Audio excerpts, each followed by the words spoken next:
Agora estamos gravando. Eu sempre fico na dúvida quando estamos gravando ou não.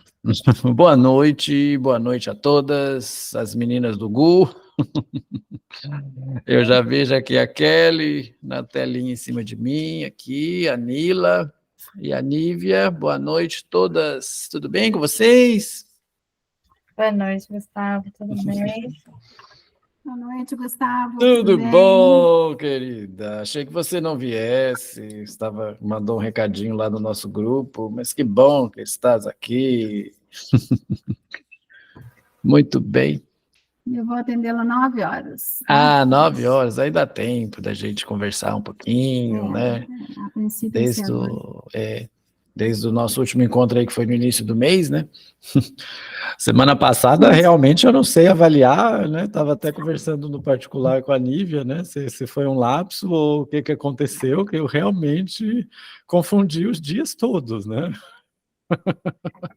Tá, mas eu acho que a gente está numa fase de fazer tanta coisa que eu nem sei, viu? Hoje eu saí do consultório, tipo assim, sabe aquela coisa, parece que passou uma avalanche. Uhum. Então, Pois isso, é. a gente está nesse lugar agora, né? Online e presencial 24. E presencial então, normal esses. Esse final de semana aconteceu uma coisa que eu não fazia há bastante tempo. Você sabe o que é simplesmente dormir praticamente o dia inteiro e se estranhar por isso? Estava chovendo, estava frio, né? Você sabe, assim, eu comecei a assistir uma série que eu gosto, o Revival, o Remake, não sei como, não é nem remake, a continuação do Sex and the City, né? Não sei se vocês conhecem, Just Like That. E eu começava a assistir o episódio, eu dormia, aí eu falei, gente, era 8 horas da noite, 8h30 da noite, eu estava dormindo. Então, assim, fazia tempos que eu não fazia isso. E como eu estava dizendo para a Kelly, está passando por esse momento aí de algumas mudanças, né? De algumas mudanças intensas aí, algumas delas movidas até por questões de análise, mudando de lugar, mudando de ambiente, se estabelecendo de novo, acostumando de novo. Então, isso tem hora que dá uma desligada, assim, sair da rotina, né? Que eu estava muito naquela rotina só escritório, vamos dizer assim, né? Agora eu estou numa rotina que eu estou fora, fazendo outras coisas, e é um movimento, né? Aí terça-feira passada, eu estou assim, gente, eu tinha curso com as minhas, agora não dá nem para eu fazer nada. Mas aqui estamos, friozinho que está aqui, não sei aí com vocês, como que tá. A Kelly falou que Campinas, como tá aí? Tá frio também, Kelly? Campinas está frio, tá um pouquinho frio, sim. Uhum. São Paulo também, mas São Paulo foi também. mais segundo, ontem e domingo, né? Domingo foi assim. Domingo pegou. Quase nevou, né? Quase nevou, Tá frio aí, Nila? Bastante. Então tá ótimo. Uma delícia, muito bom. Adoro o frio. Uhum. Aqui tá chovendo também. Tá chovendo. Ótimo, muito bom. Presente. Chuva em agosto. Muito bom. Hoje eu escutei uma coisa interessante, né? Até a gente está falando dessa velocidade, né, Nívia? Até agosto, né? Que é o mês que tem fama de demorar para passar. Passou rápido, né? Acabou. Não, eu achei uma coisa super interessante, né? Só para fechar aí o tema da velocidade, eu achei uma coisa super interessante, porque assim, a gente sempre tem em mente, né? Pelo menos eu tinha isso em mente, agosto, né? No segundo semestre, 6 meses para o final do ano, e você se dá conta que não, falta 4 para acabar. Sabe, assim, uma pessoa falar, faltam 17 segundas-feiras, eu falei, gente, a pessoa está cronometrando até segundas-feiras. Então, assim, surreal, né? A gente está no momento desse lugar líquido mesmo, né? Exato, é uma coisa, eu estava até citando o Bauman aqui, né? Essa coisa é totalmente líquida mesmo. Nós começamos o ano, vamos dizer, praticamente ontem, né? Enfim. Muito bem, vamos fazer hoje, então, só pus a tela aí para a gente poder se situar. Oi, Carol, tudo bem, querida? Olá, boa noite. Boa noite, tudo bom? Tô joia, graças a Deus. Diz a Kelly que eu tô com a cara um pouco cansada, eu não sei. Mas aqui a gente até desestressa, né? A gente que tem esse sintoma.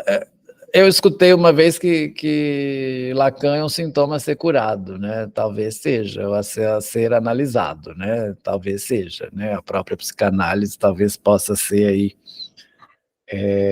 o quarto nó, né? Do sintoma, por que não?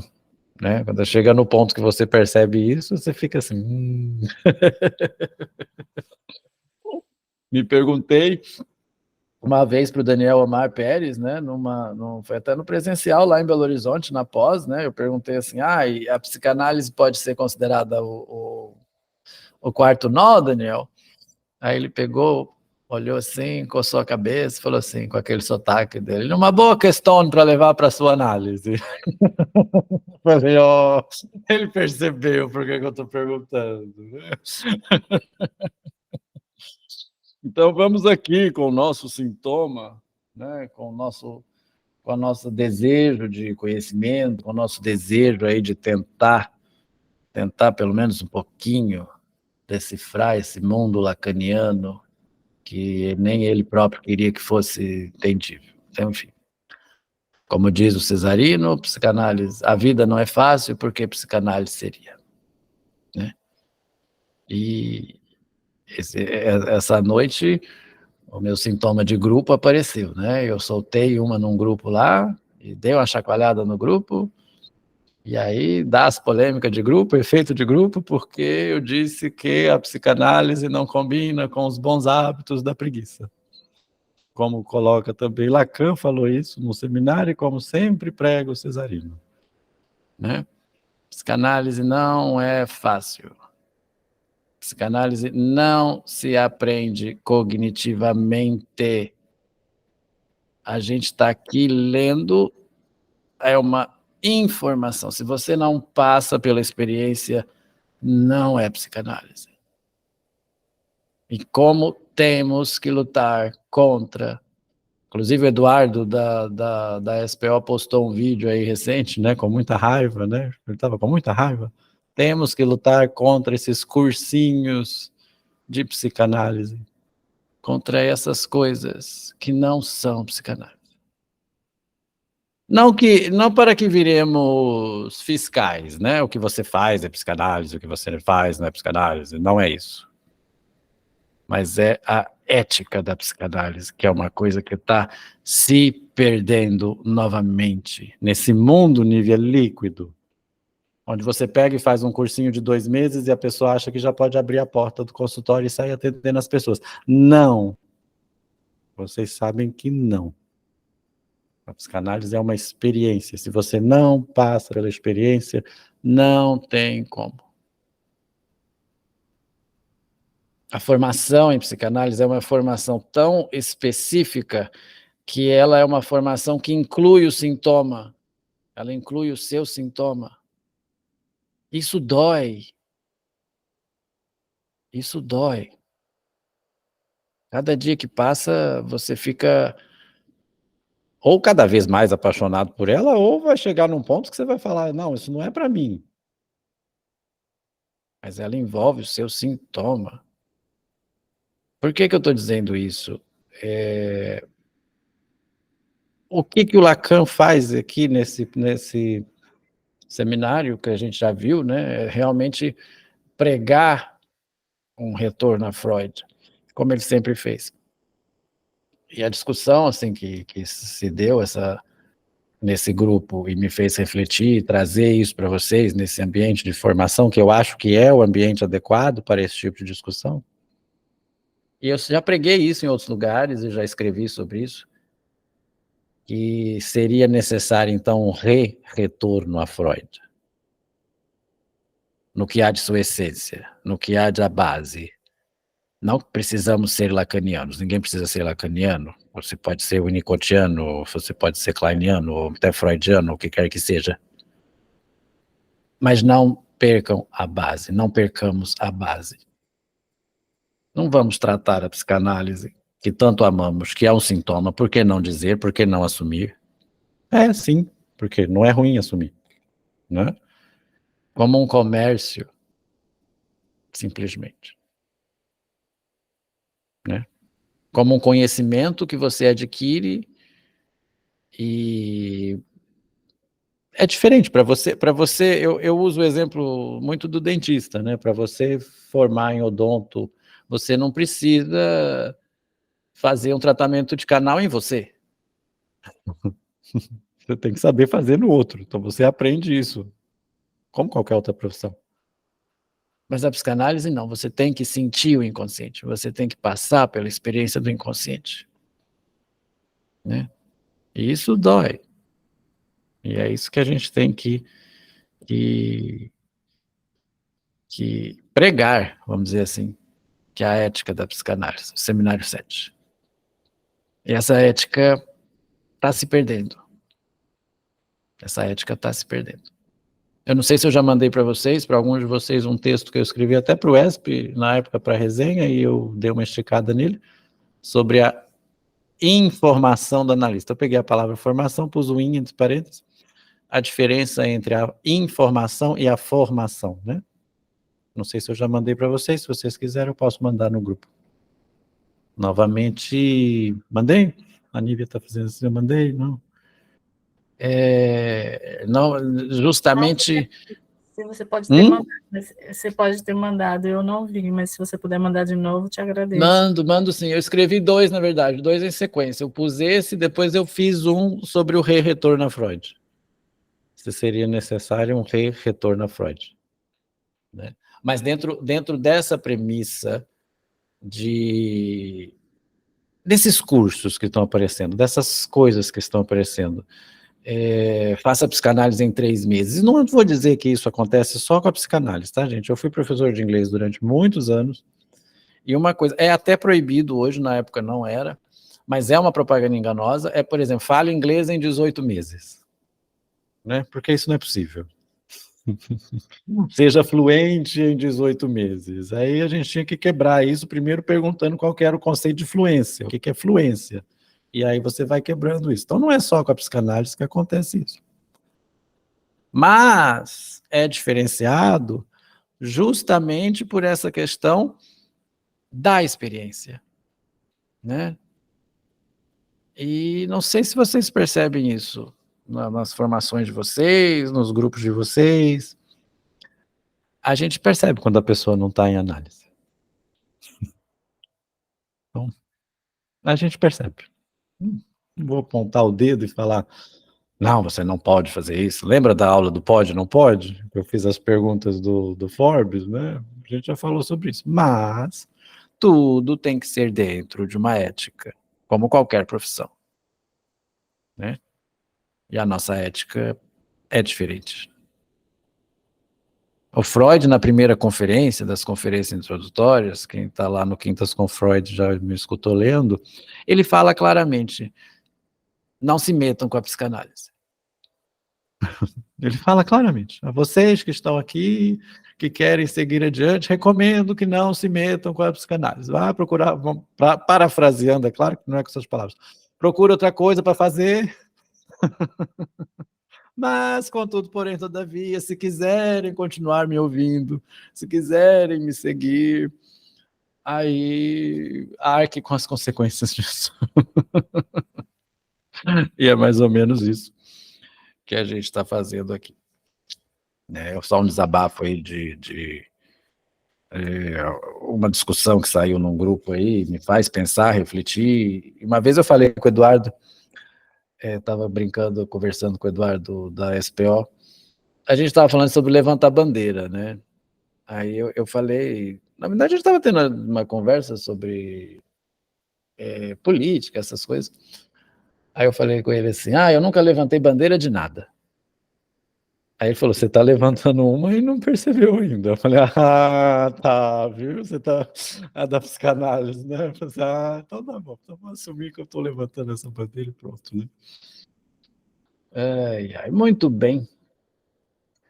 Vamos fazer o seguinte, hoje nós vamos ler, vocês estão aí com o seminário, né? A gente está aí na esquise do olho e do olhar. Hoje eu não preparei, não trouxe tela, não trouxe nada, assim, para a gente poder ler, pelo menos esta primeira questão aqui, que não nos é nova, e para a gente ir trabalhando em cima e elaborando em cima, para no próximo encontro a gente poder ecoar, né? Aí, ó, olha as minhas anotações, ó, tá dentro do meu livro aqui, isso é coisa da aula do Cesarino. Pulsão é carne, é verbo encarnado. O sintoma é um amigo que cada um faz para se haver com o real. Essa aí, né? Essa aí é para pensar em casa, né? Então vamos pegar aí, o meu está na página 72, eu não sei, na de vocês também, né? Nós discutimos a questão da repetição no nosso último encontro, né? Vimos aí a questão da repetição. Aqui Lacan está dando continuidade à questão da Tiquet e da automaton, mas o nosso amigo Jacques Lamillère fez uma subdivisão aí das aulas. Aqui nós vamos retomar, tanto é que ela começa com continuo, né? Vimos aí a compulsão, a repetição, finalzinho aí da página 71, né? Vimos a Zwang, né? Que seria a compulsão, o que seria a compulsão? A questão, eu gosto dessa questão da carta forçada, né? Então, só para retomar aqui, vocês estão me ouvindo ou está travando? Tá bem? Tá. Só para retomar o finalzinho aí da página 71, é esta a figura que toma para nós, através da elucidação do que chamamos estratégias, o automaton de Aristóteles, que nós já trabalhamos, né? Que Lacan vai retomar aqui com o sonho do pai, né? O sonho do pai, não vês que estou queimando. E também é mesmo por automatismo que traduzimos a Zwang, da Wiederholung Zwang, a compulsão, né? Da compulsão de repetição. Então nós podemos dizer, acabei de falar aqui do sintoma, né? O automaton é o sintoma, né? Peguei essa frase do Cesarino aqui do sintoma, né, que está aqui dentro do meu livro. Então, o automaton, ele é o sintoma, né? E há uma questão interessante sobre o sintoma, né, que a Flávia está chegando aqui, há o inanalisável do sintoma, né, a ossatura do sintoma. Nós estamos lá no Quintas com Freud, escutando as conferências de início sobre o sintoma, ainda naquela premissa de que o sintoma era curável, vamos dizer assim, né? Você trazer o inconsciente para o consciente, o sintoma desaparecia, né? Mas há aí o sintoma como algo que é inanalisável. Flávia, olá! Havia acabado de... Tudo bem, querida? Eu acabei de chegar em casa. Muito bem, seja bem-vinda. Obrigada. Vamos lá, então, pegar aí da página 72. Vamos ver se a gente faz o item 1 hoje aqui, né? Cito, brinco muito com o Daniel, que fala assim, segundo o Dr. Lacan, né? Então, cito o Dr. Lacan. Darei mais tarde a vocês os fatos que sugerem que, em certos momentos desse monólogo infantil, imprudentemente qualificado de egocentrismo, são jogos propriamente sintáticos que se fazem observar. Fatos que sugerem que, olha que interessante, em certos momentos desse monólogo infantil imprudentemente qualificado de egocentrismo, são jogos propriamente sintáticos que se fazem observar. Esses jogos saem do campo que chamamos pré-consciente, mas constituem, se posso dizer, a cama da reserva inconsciente, a ser entendida no sentido de reserva de índios, no interior da rede social. Interessante como soa esse rede social aí, agora de uma outra forma, mas não deixa de ser, né? A ser entendida no sentido de reserva de índios. A sintaxe, exatamente, é pré-consciente. Mas o que escapa ao sujeito é que sua sintaxe, ou sintaxe, está em relação com a reserva inconsciente. Aí essa parte aí eu marquei. Quando o sujeito conta sua história, age latente, o que comanda essa sintaxe e a faz cada vez mais cerrada. Cerrada em relação a quê? Ao que Freud, desde o começo de sua descrição de resistência psíquica, chama de núcleo. Vamos lá, o que vocês elaboram desta questão inicial aqui? Quando o sujeito conta sua história, age latente, o que comanda essa sintaxe e a faz cada vez mais cerrada. Alguém quer comentar?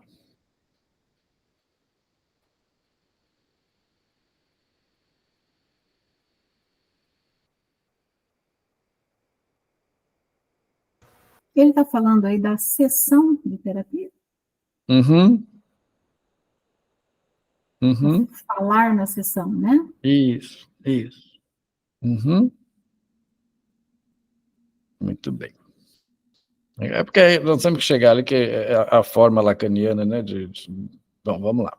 É isso mesmo. A gente não tem que fazer falar, né? Então, enquanto o sujeito está lá contando, né? O sujeito conta a sua história, o que comanda essa sintaxe e a faz cada vez mais cerrada. Vamos ver o que é. E aí vamos ver o que a resistência psíquica, o Freud chama de núcleo. Dizer que esse núcleo se refere a algo traumático, alguém levantou a mão, pode falar. Você pode falar um pouquinho mais alto? Ah, sim, porque a voz está meio falhando também. Vou pôr o microfone mais perto. Tá Obrigada, melhor? viu? Agora ficou. Nada. Obrigada. Presumo por nada. Dizer que esse núcleo se refere a algo de traumático é apenas uma aproximação. Aí vamos para a questão do trauma, né, que o Freud coloca, né, da outra cena, né, tudo tinha uma relação com a outra cena, né, então esse que era o núcleo. Precisamos distinguir da resistência do sujeito, essa primeira resistência do discurso, quando este procede o cerramento em torno do núcleo. Essa primeira resistência do discurso. Pois a expressão de resistência do sujeito não faz mais do que implicar demasiado um eu suposto de que ele, ao se aproximar desse núcleo, não está certo de que seja algo de que pudéssemos estar seguro de que a qualificação de o eu ainda tenha fundamento. Muito forte isso, apesar de estar bem direto aqui, mas...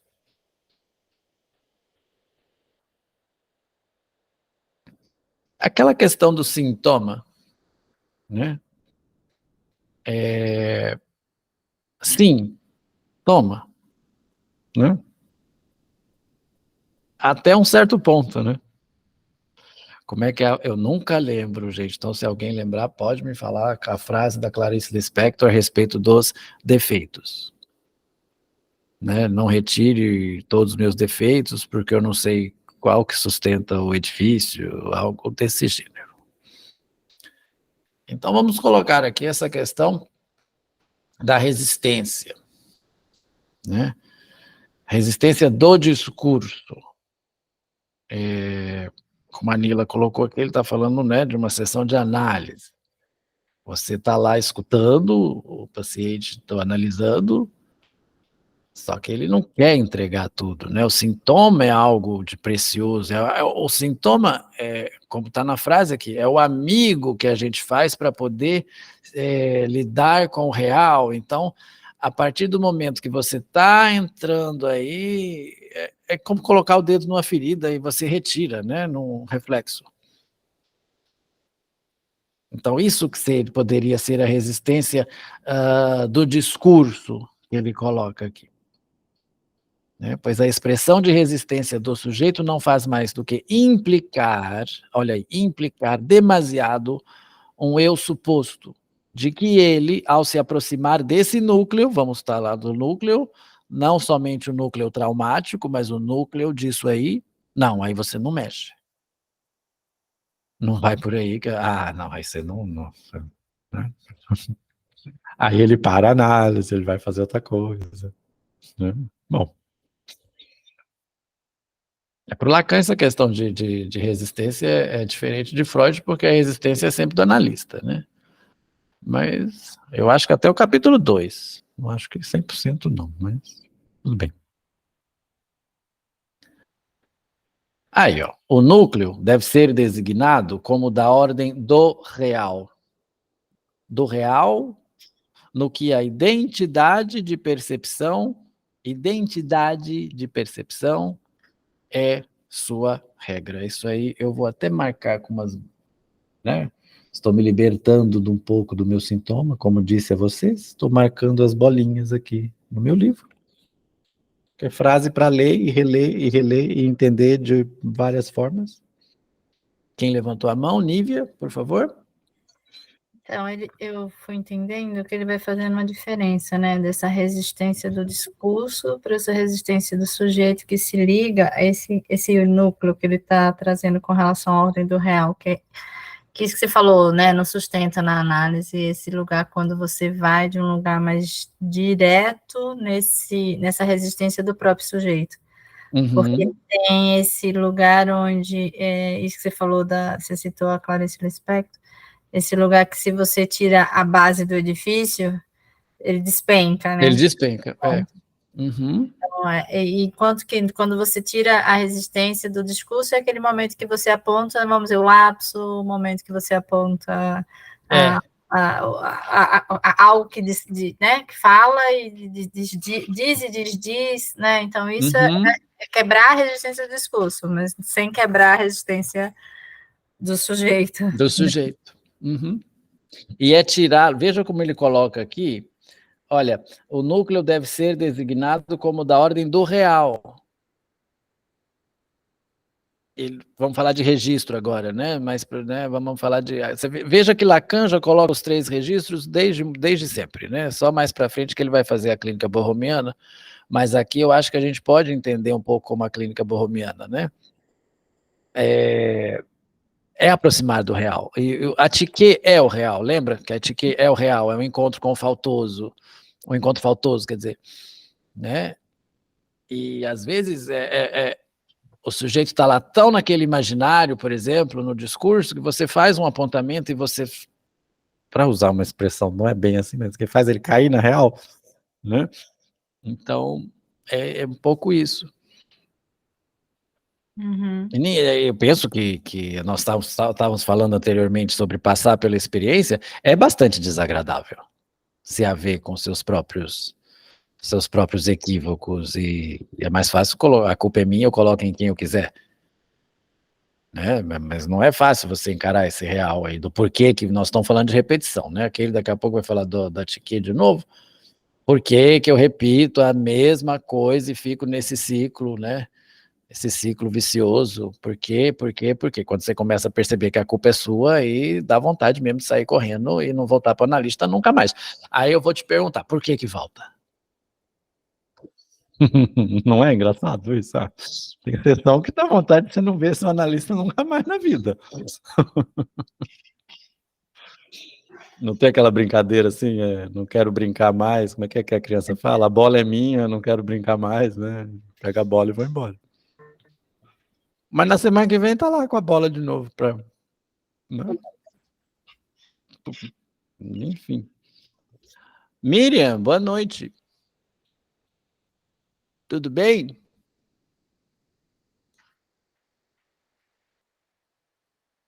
Vamos seguindo aqui. No limite, ele se funda sobre o que Freud aponta como uma espécie de levantamento que nos garante que estamos na percepção, pelo sentimento de realidade que o autentifica. Aqui ele está falando... vocês lembram quando a gente trabalhou a Carta 52? Da percepção? Então nós estamos aqui na parte da percepção ainda. Inclusive essa semana... Eu não consegui ligar o microfone, é a Miriam. Oi, tá boa, querida? Tudo bem, graças a Deus. Tudo bem, você? Muito bem, graças a Deus. Que bom revê-la. Então tá bom. Beijo. Seja bem-vinda. Beijo do magro. Inclusive, essa semana foi lançado o livro do professor Richard Simank, que fez um estudo extenso em cima do projeto, né, e o primeiro volume chama-se Da Percepção à Memória, que é um pouco aquilo da Carta 52, né, aquelas coisas que a gente já discutiu em outros momentos, né. Então veja que ele diz aqui e o Freud aponta como uma espécie de levantamento que nos garante que estamos na percepção, né, naquela partezinha da percepção, pelo sentimento de realidade que o autentifica. Né? O que quer dizer isso? Pergunta Dr. Lacan. Se não é que, do lado do sujeito, isso se chama o despertar... Vou seguir aqui, não vou comentar muito, vou seguir. Se, da última vez, foi em torno do sonho do capítulo 7 de A Ciência dos Sonhos que abordei o de que se trata na repetição, é mesmo porque a escolha desse sonho, por mais trancado, por mais fechado, por mais dupla e triplamente fechado que ele seja, pois que não é analisado, é aqui indicativo no momento em que é do processo do sonho, em seu último recurso, que se trata. Será que a realidade que determina o despertar é mesmo o leve ruído contra o qual o império do sonho e do desejo se mantém? Não será mais outra coisa? Não será o que se exprime no fundo da angústia desse sonho? Isso é, o mais íntimo da relação do pai ao filho e que vem a seguir, não tanto nessa morte, quanto no fato de ela estar mais além no seu sentido de destino. Lembram do sonho do pai, não vês que estou queimando? Nós falamos de despertar, né? Nós, Lacan, né? Entre o que acontece, como que por acaso, quando todo mundo dorme, a vela que vira e o fogo nos lençóis, o evento insensato, o acidente, a má sorte, e o que há de percussiente, ainda que velado, no pai, não vês que estou queimando, há a mesma relação com que lidamos numa repetição. Olha, entre o que acontece, eu vou ler de novo para destacar algumas coisas para a gente poder pensar, para a gente se escutar na leitura. Entre o que acontece, como que por acaso, então vamos colocar por acaso, a repetição acontece por acaso, quando todo mundo dorme, né? E aqui tá alguns exemplos. entre o que acontece como que, por acaso, quando todo mundo dorme, e o que há de percussiente, ainda que velado, no Pai, não vês que estou queimando, há a mesma relação com que lidamos numa repetição. Vamos a trabalho, por gentileza, percussiente. Percussão. Essa eu não trouxe a definição pronta. Percussiente. Minhas amigas das letras, claro, né? Quando eu fazia faculdade, a gente faz letras, a gente não é dicionário ambulante, né? A gente faz letras, a pessoa acha que a gente é dicionário ambulante. Professor de inglês, então, é dicionário ambulante bilíngue. Tá. E segundo o dicionário, ó, que percute, que fere, que tem penetração, agudeza. Então... Exato. Eu queria isso aí, que fere, né? Que tem penetração. Em que, Nila? Não, que tem penetração, agudeza. Agudeza, tá. Perspicácia. Agudeza. Que legal essa. Então, olha, entre o que há de percussiente, entre o que fere, né? Entre o que machuca, olha, vamos pegar os sinônimos, vamos pondo aqui, ó, ainda que velado, né? Há a mesma relação com que lidamos numa repetição. É o que, para nós, se figura na apelação de neurose de destino ou de neurose de fracasso. Neurose de destino é o Hardy. Acho que eu já brinquei isso aqui com vocês, né? Eu não sei. Já brinquei do Hardy aqui com vocês? Neurose de destino? Ó céus, ó vida, ó azar. Vocês lembram do desenho do Hardy? Da hiena?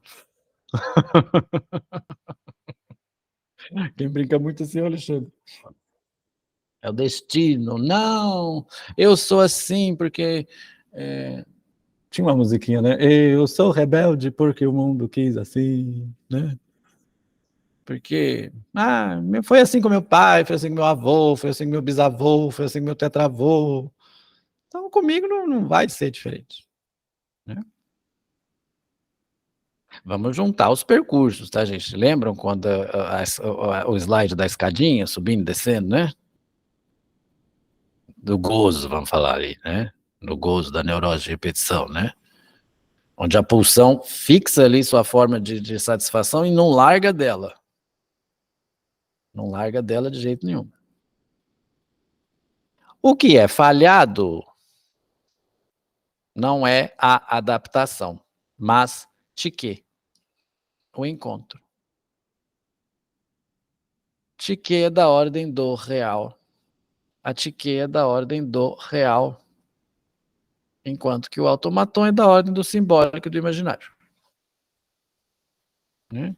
O automaton é da ordem do sintoma. A tique é da ordem do real.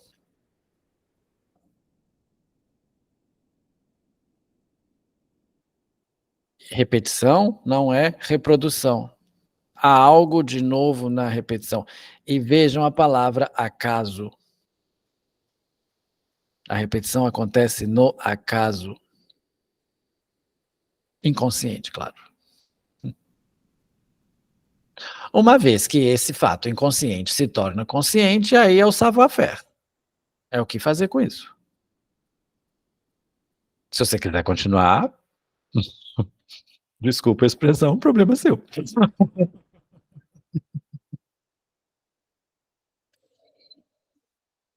Você já percebeu por que você está errando.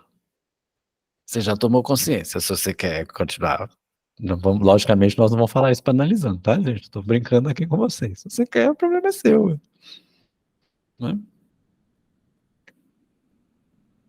Muito bem. Falar nisso, tem psicólogo aqui? Feliz dia do psicólogo, atrasado, Nívia. Então, né? Domingo. Obrigada. Né? Eu recebi um vídeo meio meme, mas que serve para psicanalista também, né? Que depois eu vou mandar para vocês. Sobre a questão do psicólogo, né? E do paciente, que tem uns que dá vontade de falar assim, nossa, você, né? Isso que eu lembrei por causa desse, né? O problema é seu, né? O cara pega, eu pago a sessão para ele, e o cara fala que se eu estou fazendo isso, a culpa é minha? Você ainda paga para isso? Vejam aí esse ponto, meninas, marquem esse ponto aí, ó. O que é falhado não é a adaptação, mas tique, o encontro. Lacan se repete. Né? Vocês já viram aquele...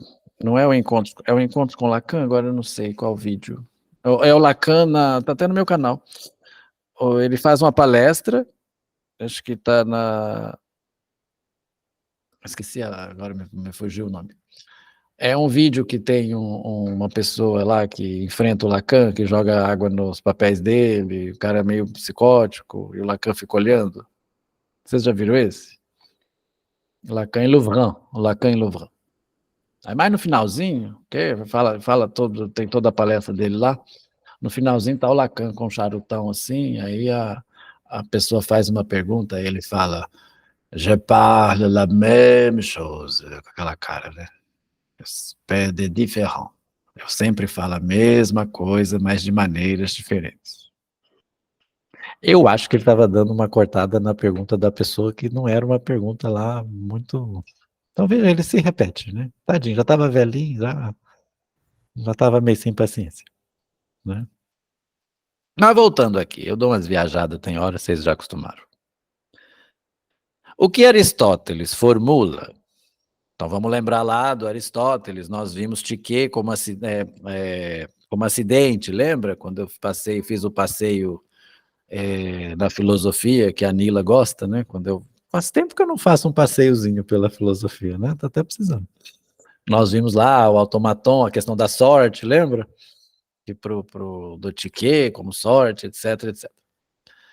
O que Aristóteles formula, aí vai o Lacan se explicar, que a Tique se define por só nos poder vir de um ser capaz de escolha.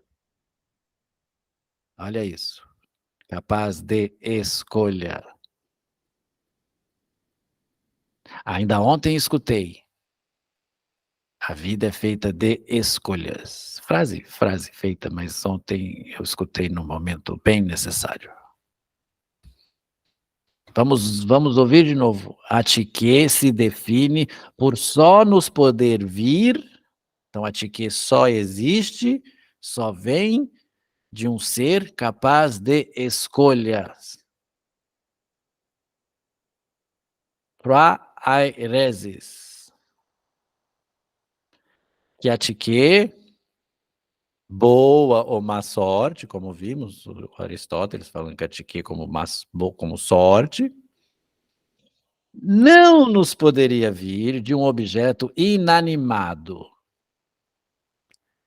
de uma criança, de um animal, se acha aqui como forjado. Vamos voltar, frase longa de Lacan, porque ele faz um aposto, e quem transcreveu aqui colocou isso aqui também.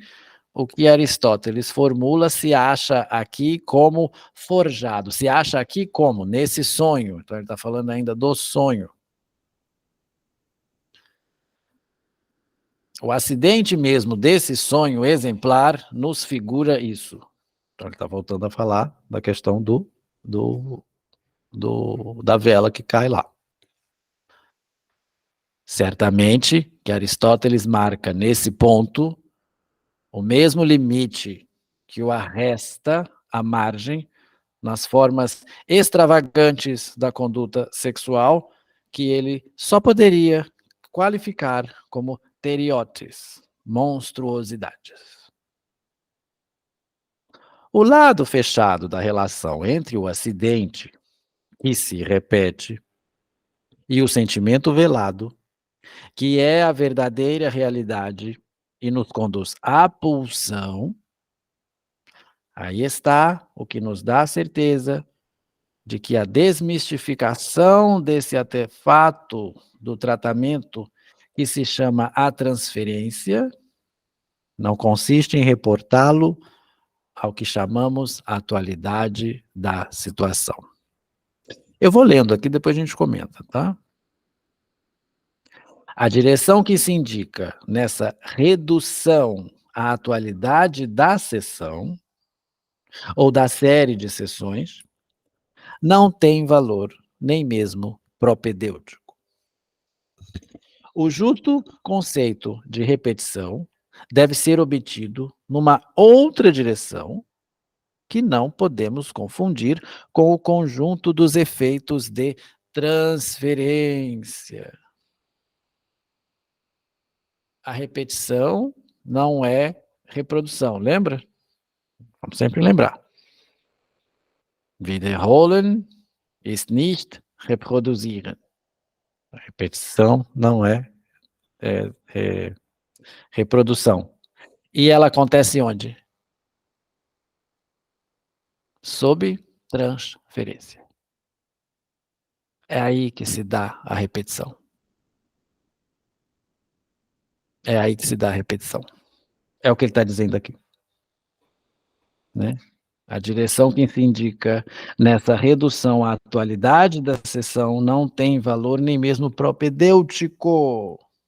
O que é um valor propedêutico? Me digam.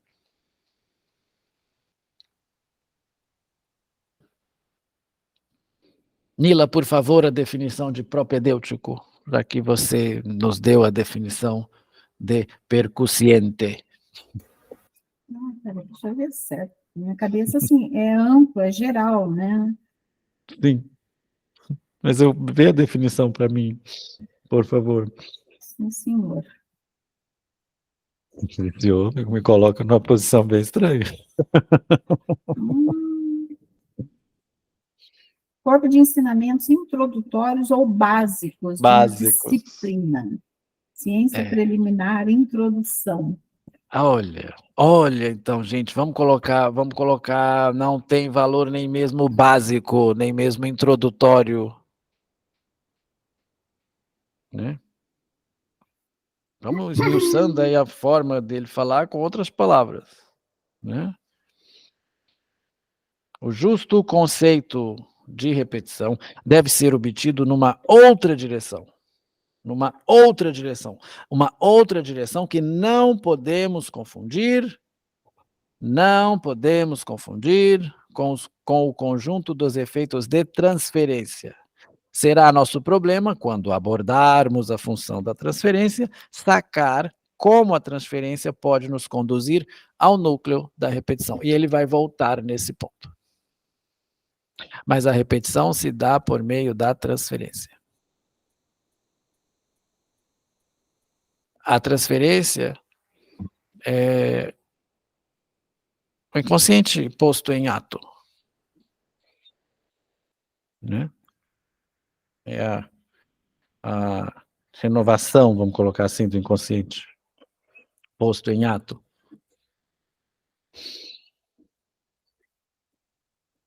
Por isso é que é necessário fundar primeiro essa repetição na esquise mesma que se produz no sujeito com respeito ao encontro. Lembra da esquise? Nós estamos falando da esquise do olhar. Esquise, cisão, fratura. Fratura é uma boa palavra.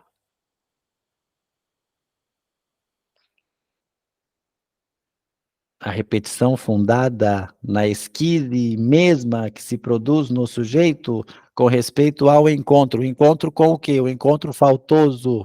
O encontro com o real. Com o encontro do não quero saber de nada disso.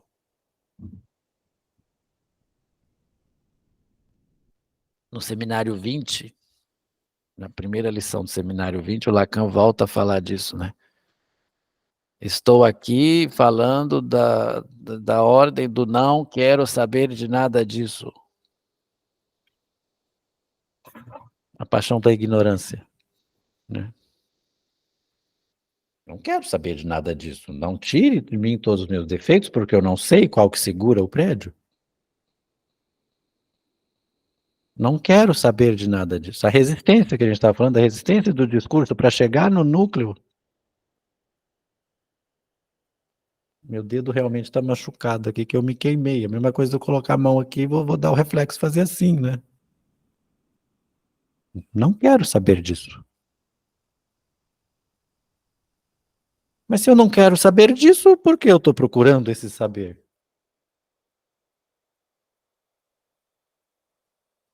E como saber desse inconsciente sem escutar a fala de quem está querendo saber? Não tem jeito. Como saber desse inconsciente que fala, desse inconsciente que nós já vimos, que aparece no tropeço, que aparece no que claudica, que aparece no sem querer? Não aquela, como é que a gente já viu também, não é aquilo que está nas profundezas da noite? Como saber desse inconsciente?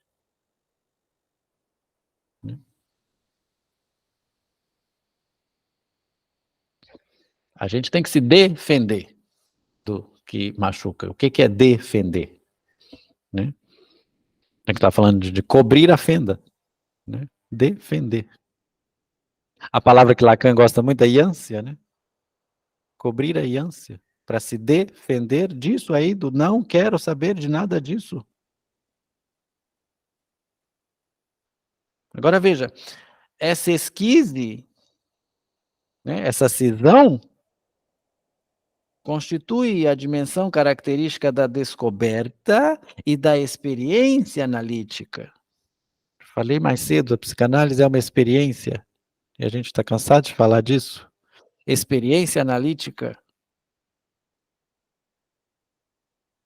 que nos faz apreender o real em sua incidência dialética, como originalmente mal vindo. Olha isso.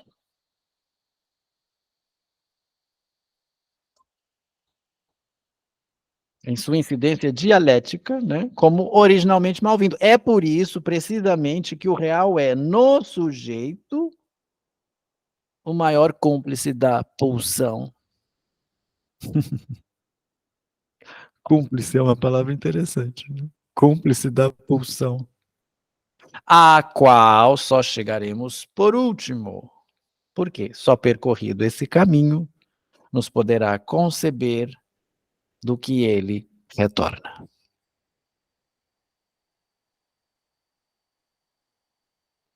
Eu gostei disso. É por isso, precisamente, que o real é, no sujeito, o maior cúmplice da pulsão. O real é, no sujeito, o maior cúmplice da pulsão. Gostei disso. A qual só chegaremos por último, porque só percorrido esse caminho nos poderá conceber do que ele retorna. Porque a pulsão é um dos 4 conceitos fundamentais. Veja que ele está casado com uma transferência e a pulsão. Mas tem algo que eu gosto mais aqui. Essa esquise constitui a dimensão característica da descoberta e da experiência analítica, que nos faz apreender o real, em sua incidência dialética, como originalmente mal-vindo. Aí eu vou perguntar a vocês, por que o real seria originalmente mal-vindo?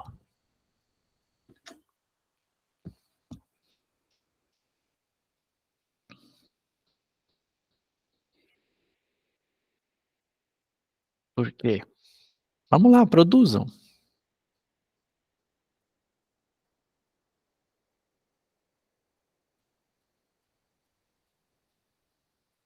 Porque ele é da ordem do não quero saber. Não é? Ele é um encontro faltoso. O sintoma é meu amiguinho. Acabei de dizer, né? O sintoma é o amigo que todo mundo faz para não se haver com o real. Então o real é mal-vindo. Beleza, vai tirar o meu sintoma, vai tirar meu amiguinho, pronto, eu vou ter que me haver com as coisas que eu não quero. Falando assim, fica bem simples, mas não... Concordam? E também porque quebra, né, a transferência harmônica, vamos dizer assim. Quebra. Uhum. Amorosa, né? Amorosa. Transferência amorosa, né? Eu vou repetir a frase que eu achei que nós estamos falando de acaso, né? E eu achei essa anotação aqui por acaso, mas que ela vai servir. O sintoma é um amigo que cada um faz para se haver com o real. Automaton está na ordem do sintoma, não é? Então, é isso mesmo. Então ele é mal-vindo, né? Muito bem. Alguém quer comentar alguma coisa? Quer elaborar nisso, Lívia? Você falou uma coisa interessante, Lívia. Porque ele está trazendo essa questão dessa incidência dialética, né, na experiência analítica, né? Ele está apontando para esse lugar transferencial, né? O tempo inteiro aí nesse momento. O tempo inteiro, isso. Aí que ele fala, depois quando ele fala que vai nos conduzir ao núcleo da repetição, né? Sacar como a transferência nos conduz ao núcleo da repetição, né? Uhum. Algo vai se repetir no processo analítico, né? Que vai passar, aí vai ser uma outra história quando a gente for falar da presença do analista, da qual a gente já falou um pouco, mas que passa pelo analista, mas não fica no analista, e a pessoa acaba reproduzindo os comportamentos dela, né, em análise. Né? Mas não pro analista, né? Depende da posição que ele coloca. Né? Coloca o analista na posição de pai, de mãe, de função paterna, do que quer que seja, e algo ali vai se repetir em transferência. Se não há transferência, não tem nada, né? A gente já sabe disso, né? E falava eu outro dia sobre essa questão da transferência. A transferência não é um conceito analítico, não é psicanalítico somente. A transferência acontece em vários pontos, né?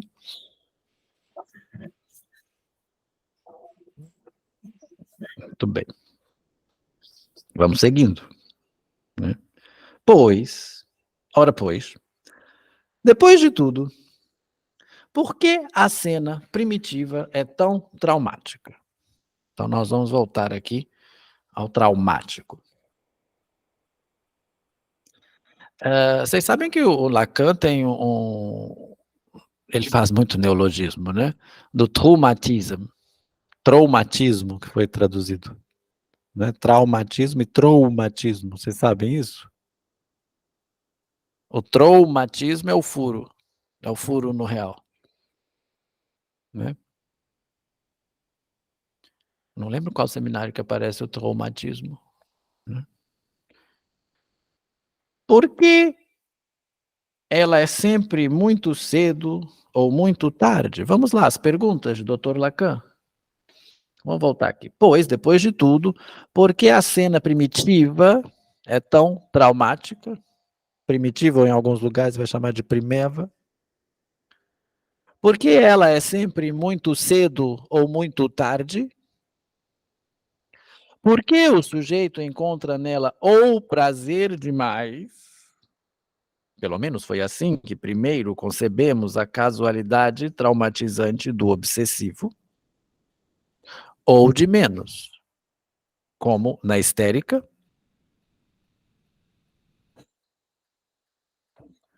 Porque ela não desperta logo o sujeito, se é verdade, que ele é tão profundamente libidinal?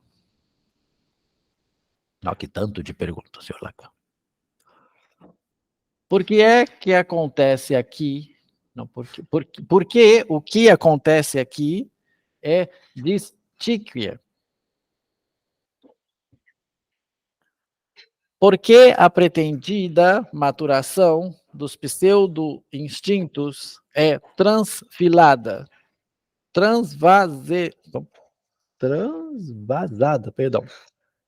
transfixiada pelo tíquico, eu diria, do termo tique. Tem dois neologismos aqui, né? Distiquia, né? E tíquico. Isso no original deve estar uma delícia, né? Por enquanto, nosso horizonte é o que aparece de factício na relação fundamental à sexualidade.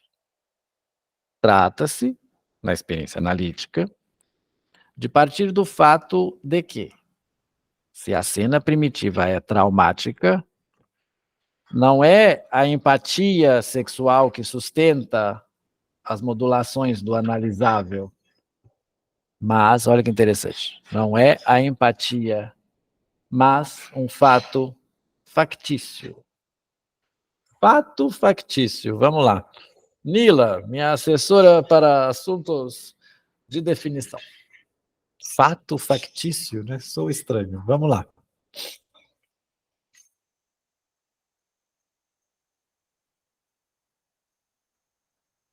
Tá, mas qual que você quer saber? Factício. Factício. Ah, factício. Vai dar um oxímoro aí, né? Duas ideias contrárias aí. Inventar uma palavra fazível. É. O factício é algo artificial, é algo que não revela, deve estar aí, que não revela algo natural, mas Sim, é encontro faltoso, vamos colocar assim. Né? Duas ideias contrárias, né? Fato factício, não é isso? Uhum. Que não revela naturalidade, artificial, convencional. Convencional, produzido artificialmente. Isso. Uhum. Então não é um fato. Não. Né? Com a graça de Deus que eles pararam de falar assim, baseado em fatos reais. Né? Porque se é fato, só pode ser real. Se é goteira, só pode ser do teto. Se é elo, só pode ser de ligação. Né? Goteira do teto é interessante, né? Existe goteira de outro lugar, né? Que eu não saiba, não. Abre um parênteses aqui, ó. Prefeitura municipal. Caramba, tem prefeitura estadual? Não sei. Fato real, né? Agora sabemos, né? Tem o fato real e agora tem o fato factício. Um fato factício, como que aparece na cena tão ferozmente acossada na experiência do Homem dos Lobos, a estranheza do desaparecimento e reaparecimento do pênis. Aí vai pela castração. Homem dos Lobos, vocês já leram? Devem ter lido, já trabalhado, o Homem dos Lobos. Da última vez, quis mostrar onde está a esquise do sujeito. Essa esquise, olha que interessante isso. Essa esquise, depois do despertar, persiste. Não tinha a tela da repetição como algo que persiste. Entre o retorno ao real, a representação do mundo, afinal posta outra vez de pé, os braços levantados, e aqui tem um trecho, uma citação, que infelicidade o que aconteceu, que horror, que besteira, que idiota esse que pegou no sono, e a consciência que se retrama, que sabe que vive tudo aquilo como um pesadelo, mas que assim mesmo se agarra a si mesma. Sou eu que vivo tudo aquilo. Não preciso me beliscar para saber que não estou sonhando. Resta que essa esquive só está lá, só um instante que eu já passo a palavra. Ainda representando a esquive mais profunda, a ser situada entre o que refere o sujeito na maquinaria do sonho. A imagem da criança que se aproxima com o olhar cheio de reproches. Gosto dessa palavra, reproches, né? Reprovações, reproches. E, por outro lado, o que o causa e no que ele fracassa. Invocação. Voz da criança. Solicitação do olhar. Pai, não vês?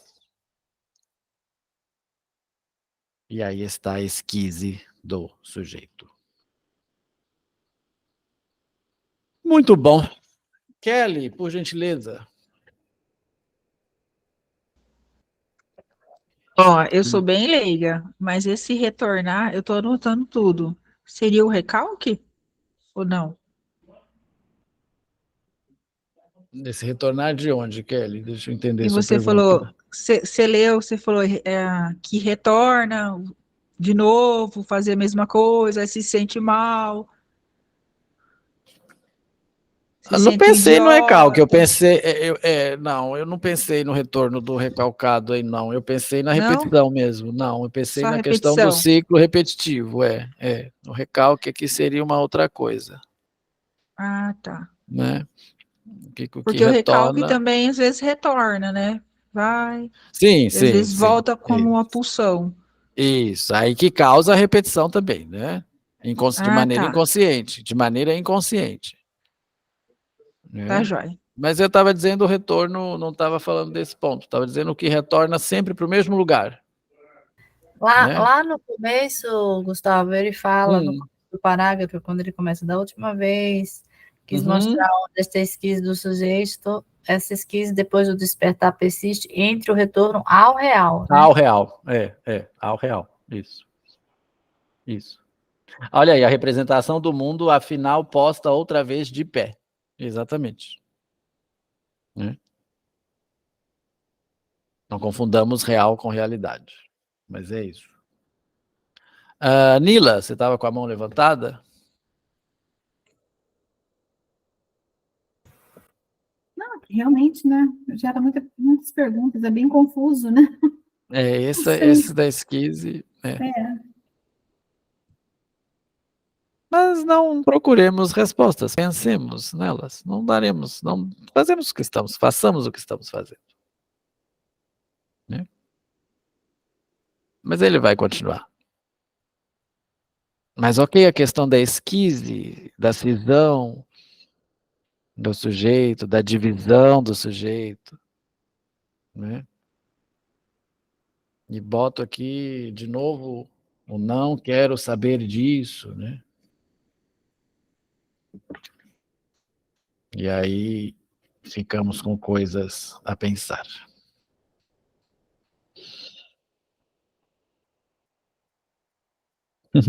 Outra frase que está anotada aqui que eu passo para vocês. Ó, quem fala, escreve com a voz. E o analista lê com a escuta. Bonito isso. Eu estava falando de falar no começo ali.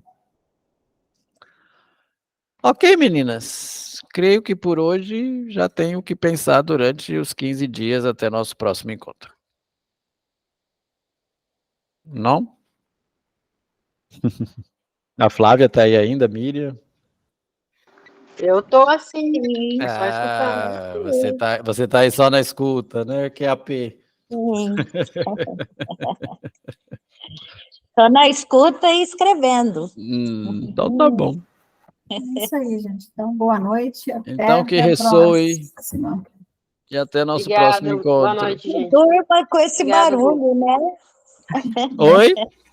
Que durma com esse barulho, né? Que ressoe. Boa noite. Boa noite a todas. Obrigada, viu? Nada, Tchau. obrigado, meus queridos. Tchau, Bom tchau. descanso, Gustavo. A vocês também. Tchau, tchau. Tchau, gente. Tchau.